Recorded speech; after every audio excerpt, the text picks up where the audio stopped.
UP police दरोगा भर्ती में 450 प्लस यादवों का चयन। जी हाँ, 450 प्लस यादवों ने सफलता हासिल की है। सरकार किसी की भी हो, यादवों की मेहनत का दबदबा हरदम रहेगा। दोस्तों, पिछले कई सालों से एक सुनियोजित और बेशरम प्रोपेगेंडा के तहत यादव समाज को विलन बनाने की कोशिश की जा रही है। बीजेपी और उसके सहयोगी पार्टियों के आईटी सेल ने यह झूठ फैलाने में कोई कसर नहीं छोड़ी कि यादवों को नौकरियां सिर्फ पर्ची सिस्टम या समाजवादी पार्टी की सरकार होने की वजह से ही मिलती थी, या फिर यादव ओबीसी वर्ग में दूसरों का हिस्सा खा रहे हैं। लेकिन यूपी पुलिस दरोगा भर्ती 2026 के नतीजों ने इन सभी झूठे आरोपों के मुंह पर एक करारा तमाचा है। आइए तथ्यों के आईनों में इस ओछी राजनीति की सच्चाई देखते हैं। अनारक्षित और आरक्षित मिलाकर कुल सीटें 4242 है, जिसमें से लिस्ट में यादव उपनाम वाले 388 कैंडिडेट हैं।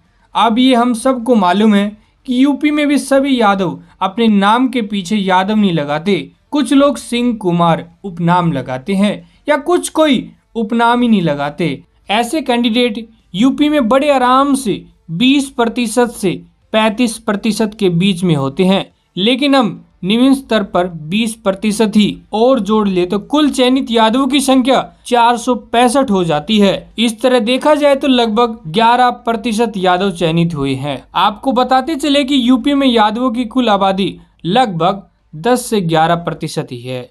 अब थोड़ा और बारीकी की जानकारी निकालते हैं। ये तो आप सभी को पता ही होगा कि यादवों को भर्ती में अनारक्षित वर्ग और ओबीसी वर्ग में ही मुकाबला करने का मौका मिलता है। इन दोनों वर्गों में कुल सीटों की संख्या 2848 है, मतलब कि यादवों के लिए सिर्फ 2848 सीटों पर ही मुकाबला करने का मौका था। अनारक्षित जनरल सीटें 1705 में से 230 पर यादव चयनित 13.50%, ओबीसी सीटें 1143 में से 235 पर यादव चयनित 20.58%, कुल चयन 2848 में से 465 पर यादव चयनित 16.32%।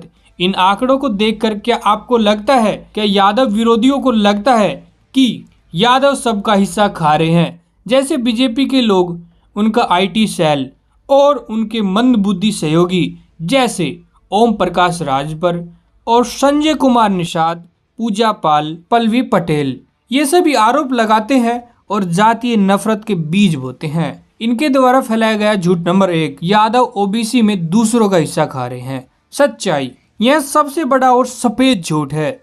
यूपी की कुल ओबीसी आबादी में यादवों की हिस्सेदारी लगभग 20% है। वे पूरे प्रदेश में ओबीसी वर्ग की सबसे बड़ी जाति है। अब एसआई के नतीजे देखिए।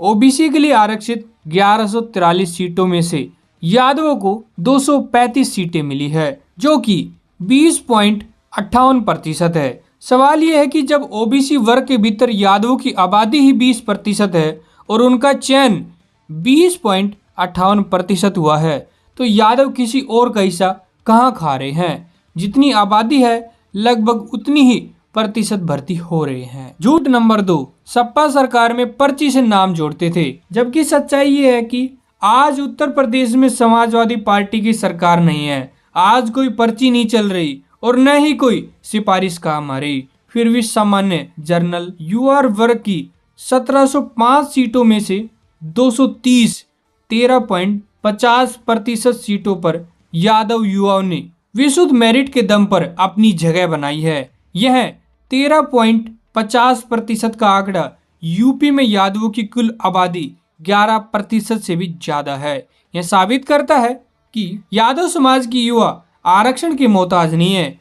वे ओपन कंपटीशन में जनरल सीटों पर भी अपनी योग्यता का लोहा मनवा रहे हैं। यूपी का जातिवादी मुख्यमंत्री आदित्य सिंह बिष्ट और उनके सहयोगी यादव से नफरत के कारण जो 10 साल से यादवों पर पर्ची और सफाई की लिस्ट का झूठा आरोप लगाते थे, उन सब के मुंह पर जोरदार थप्पड़ लगा है। आप सभी एक छोटा सा काम और करें, इस वीडियो को ज्यादा से ज्यादा शेयर करें, खासकर उन लोगों के पास तो जरूर भेजें जो यादवों को बदनाम करते थे। यह डाटा उन राजनीतिक दलों और नफरती तत्वों के लिए एक सीधा और कड़वा जवाब है जो अपनी राजनीतिक रोटियां सेकने के लिए एक पूरे समाज को बदनाम करते हैं।